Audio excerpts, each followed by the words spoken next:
And for more on the situation, we are joined by Akshay Dongre. Well, Akshay, with President Trump now softening his tone and saying he will de-escalate a little bit and key federal agents set to leave Minneapolis now, how might this change affect the broader federal immigration enforcement strategy, especially as Minnesota officials push for more agents to be withdrawn, while Trump adding that it was not a pullback?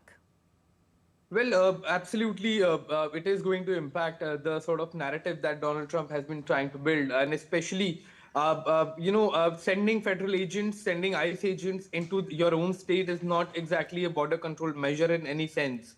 You're acting against your own people. It's not the first killing that has taken place by the ICE agents. Earlier, also, we have seen similar kind of shootings of US citizens in their own states as far as the ICE agents are concerned. And what we are seeing is a trend now, Lipakshi, growing that these agents will come into an area, and obviously they're working under duress, they're working under stress as well. However, pulling gun off your holster and shooting them, shooting the people who are even resisting arrest is no option. There are other measures. You can handcuff people, you can tase them, you can do other measures to contain them, but killing them in cold blood is nothing but a murder. And that is why we are seeing that one of the core issues of Donald Trump, that was the border control and acting against the immigrants, especially the illegal immigrants, there is now in a back foot because of the killing of especially Alex Pretty, who was a nurse in Minneapolis. So the situation has sort of gone quite bad for Donald Trump as far as his policy is concerned, because it's now has become an issue of not only immigrants but also that the ICE agents are going to kill anyone who resists them, even if they are a US citizen, and that perhaps is the reason why it has caused such a massive uproar. All right. As you mentioned, as calls, of course, grow for the independent investigation into the fatal shootings, including that of Alex Pretty, what kind of pressure does this put on the Trump administration, one, and Congress to improve oversight and accountability of the federal immigration enforcement operations? Well, see, all of these measures are being taken in keeping one of the major things into account, that is going to be the midterm elections. And obviously, if the policies that you are implementing, they are not going down well with the people, they are not going down well with the voters, then any government will be forced to withdraw those policies. Otherwise, they will not remain power for long.